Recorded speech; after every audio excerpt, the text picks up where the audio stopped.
Live അപ്ഡേറ്റുകളിലേക്കാണ് പോകുന്നത്. പ്രതീക്ഷിച്ചതുപോലെ തന്നെ നെസ്റ്റ് ടീം പരാജയപ്പെട്ടു സെമി ഫൈനൽസില്. ഒരു ബോംബാണ് അവരുടെ ബറാക്കിനകത്തേക്ക് വീണത്. അത് 2 ആവേണ്ടതായിരുന്നു. പക്ഷെ ഗബ്രിയുടെ കള്ളത്തരം രതീഷ് പൊക്കിയില്ല. രതീഷ് അത് കണ്ടിട്ട് കൂടി ഇല്ല എന്ന് പറയുന്നതാണ് കറക്റ്റ്. കള്ളത്തരം കാണിച്ചിട്ടും ജയിക്കാൻ പറ്റിയില്ല എന്നൊരു പോയിന്റ് ആണ് നെസ്റ്റ് ടീമിനെ തികഞ്ഞ പരാജയങ്ങളാക്കുന്നത്. അങ്ങനെ ഫൈനൽ റൗണ്ടിലേക്ക് കയറിയത് നമ്മുടെ ടണലും ഡെന്നുമാണ്. ജിൻഡോയും ജാസ്മിനും കൂടി 1-2 കള്ളത്തരങ്ങൾ കാണിക്കുന്നതിന്റെ ശ്രദ്ധയിൽ പെട്ടു. ജാസ്മിൻ കാലെടുത്ത് ബറാക്കിന്റെ അടിയിലേക്ക് വെച്ചിരിക്കുകയായിരുന്നു. അപ്പൊ ബോംബുകൾ വരുമ്പോ ബറാക്ക് തട്ടി മാറ്റി ബോംബ് തടയാമല്ലോ. എങ്ങനെ ഐഡിയ പിടി. ഷീൽഡ് കൊണ്ട് ചെയ്യേണ്ട പരിപാടി അവര് ബറാക്ക് കൊണ്ട് ചെയ്യുന്നു. പിന്നെ ജിൻഡോ കാണിച്ച കള്ളത്തരം, അതൊരു കള്ളത്തരമായിട്ട് പറയാൻ പറ്റുമോ എന്ന് അറിയില്ല. കാരണം കുറച്ചങ്ങോട്ട് തട്ടി മാറ്റിയാലും രതീഷിന് കണ്ടുപിടിക്കാനുള്ളത് പുള്ളി കണ്ടുപിടിക്കുക തന്നെ ചെയ്യും.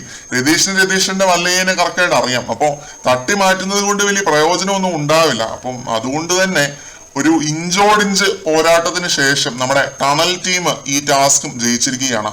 മൂന്നാമതൊരു ചാലഞ്ച് ടാസ്കിന് പ്രസക്തി ഉണ്ട് എന്ന് തോന്നുന്നില്ല. കാരണം 2 ടാസ്കിലുമായിട്ട് അമ്മാതിരി ലീഡാണ് നമ്മുടെ ടണൽ ടീമിന് ഉള്ളത്. അഭിഷേക്, നോറ, ഋഷി, റസ്മിൻ എന്നിവരാണ് ടണൽ ടീമിലെ മെമ്പേഴ്സ്. റസ്മിൻ ക്യാപ്റ്റനാണ്.